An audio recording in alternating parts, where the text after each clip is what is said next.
How long has it been? Too long. Welcome to the first daily plan with me of 2025. Are you tired of everyone bringing the year into everything? You have a few more weeks. So we are back in my cloth and paper quilted A5 agenda. And no, they don't make it anymore to my knowledge, but they have other versions.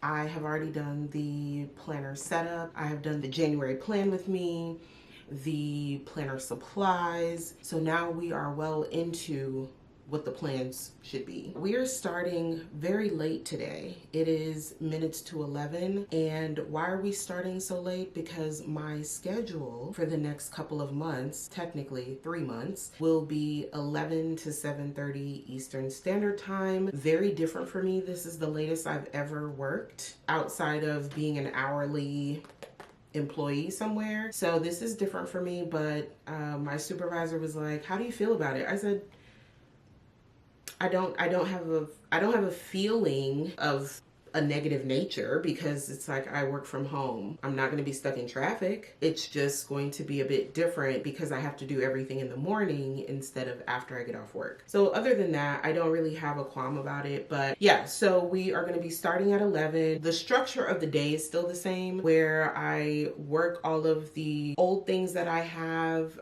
any emails I need to catch up on, and then I get on the phones. Then when I come back, I work some new things, go to lunch, come back, work some more. But the weird thing is that I'm ending my day on the phone. Yesterday was my first day with the new schedule, so I only did maybe I had 15 to 17 calls.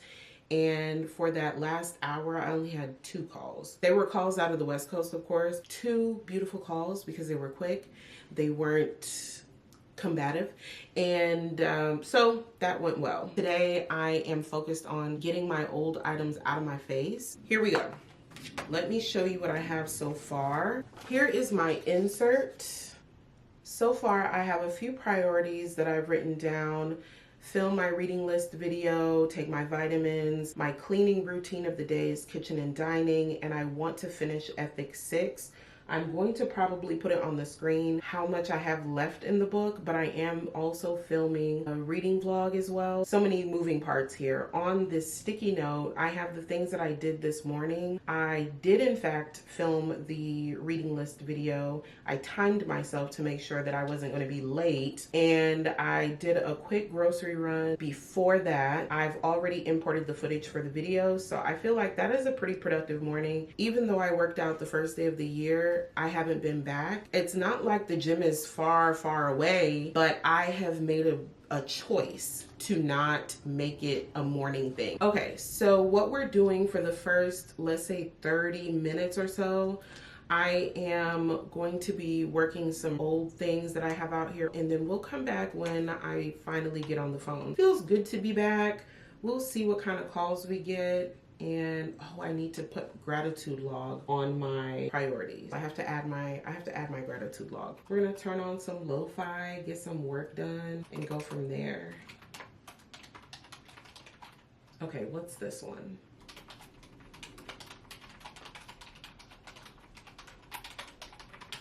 There's an email that I thought I sent, and I'm like, why haven't I heard back? Why haven't I heard back? Whole time it was in the drafts. Sorry about that.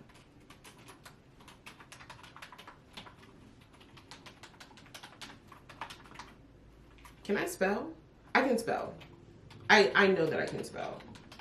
So my password shouldn't be giving me problems. Something that comes up quite often: if you are not on the deed of a home, but yet you are in a relationship with someone and you've lived at that home, let's say you guys have been together 3 years and the person passes away and you're still living in the home, and for whatever reason you were able to transfer ownership to you. You don't get the insurance policy. I think sometimes people confuse life insurance beneficiary as something that trickles down into all insurance, and that's not the case. Who's on the deed of the home? You're not on the deed, you two aren't married, then you need your own policy. You need to start a policy with your name on it. and your information on it. The policy that is of the person listed, that is now changing because that person is no longer. Now, what you and your lawyer discuss with whatever refunds and all of that, that comes later. I don't control that part of it. What I can do is see if we're able to add you or if the policy has to be written in your name. So that's what I have here. There is an issue where someone passed away and the agent wants to do a name change. But the thing is, who is this person that you are trying to add to the policy after the fact? Is this the spouse? Is this a sibling? Who is this person? We need to know. And they didn't give me any context. So now I have to do some digging on my own. Ooh, I'm ahead of myself. Okay, so I did already email that agent, and the agent let me know that, hey, that is the spouse. Okay, perfect. That is taken care of. Okay, I've got some ugly work on the back end to do. So I'm going to turn on some tunes. I'll be back when we get on the phone. These are Sony. These are like an upgrade to when I used to go to the gym with wired over the ear headphones. And these have been beautiful. Just beautiful. In underwriting, how may I assist? Good, how are you?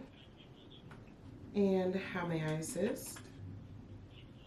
When that screen pops up, you do have the option to submit a reinstatement without a lapse. All right, you're welcome. Thank you for calling. Bye-bye. If Jack and Jill are standing in line at 12:45 and you come in at 1:15 and you want to stand in front of Jack and Jill, is that right? No. No. And you know that. Underwriting, how may I assist? Correct. The watercraft would have to be on the primary. You're welcome. Thanks for calling. Bye-bye. All right, let's get these calls down. Underwriting, how may I assist? Good, how are you? Okay, and how may I assist? Okay. Since it happened over the weekend, yours is in the next batch to be reviewed. Yeah. Well, hopefully when it is assigned, they'll be able to review that valuation and discuss that with you. Yes.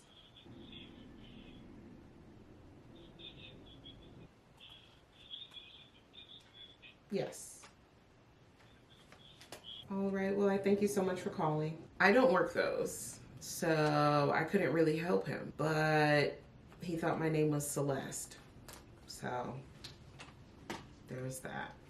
My name is not Celeste. It's not Elaine.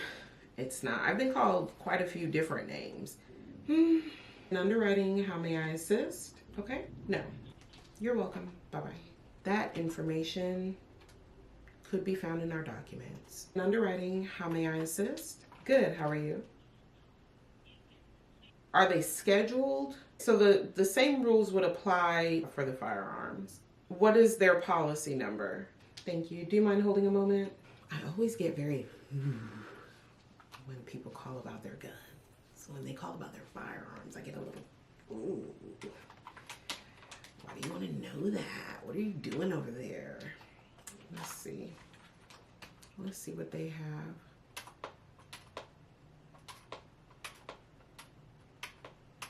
Where are they? Oh, 4,000 worth of firearms. Okay. All right.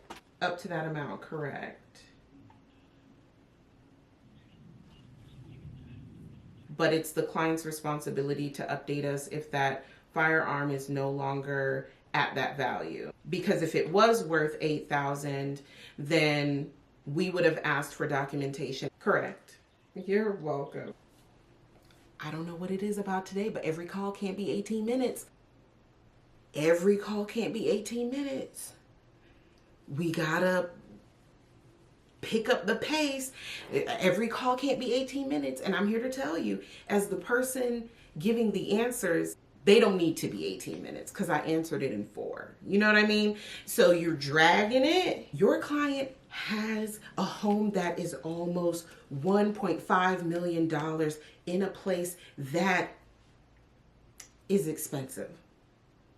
So when their premium is $20,000, there's only so much we can do. The home is expensive. 6,000 square feet. Like, what do you want us to do about that? Do you want the home to be covered or not? Do you want the home to be covered? They know their house is expensive and pricey and high value. They know that. So now, in the back of my mind, and I know that some agents follow me. Agents, I want to ask you,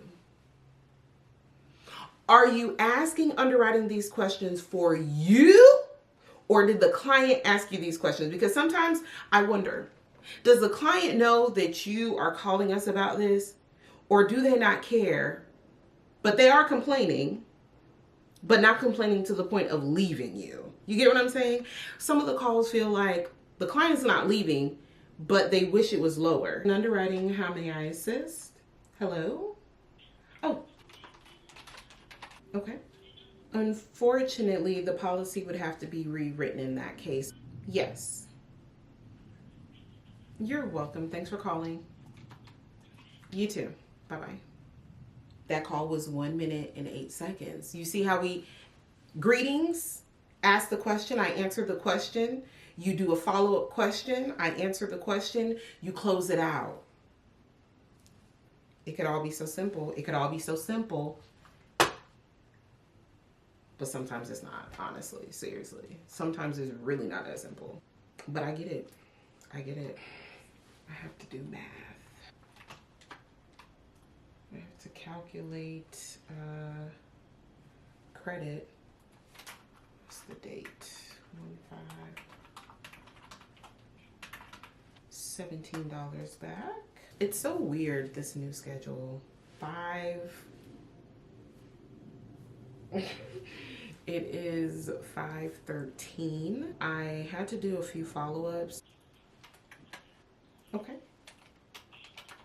As the workday comes to an end, I want to say thank you so much for watching. Thank you for taking time out of your day to watch my other videos and subscribe to my channel. As we take a closer look at the insert of the day, I need to remind myself, as well as remind others, that sometimes things don't get done. And even though we write them in our planners and we put them on sticky notes, we might not be able to check that thing off today. And that's okay, because we can migrate it to the next day in hopes that by the end of the week, maybe we can get to it. When I have my cleaning routine, I would hope that those are things that I pay attention to for that day. It might not be a deep cleaning, but at least my counters will be clear, my floor will be clean. I didn't mark it off because it wasn't the cleaning that I want to do, but it's tolerable. You know what I mean? I did create a schedule for the week. It did not come to fruition, I can tell you that now. And hopefully, as I get more accustomed to the new schedule, I can really maximize my efforts throughout the work week. I'll see you in the next one.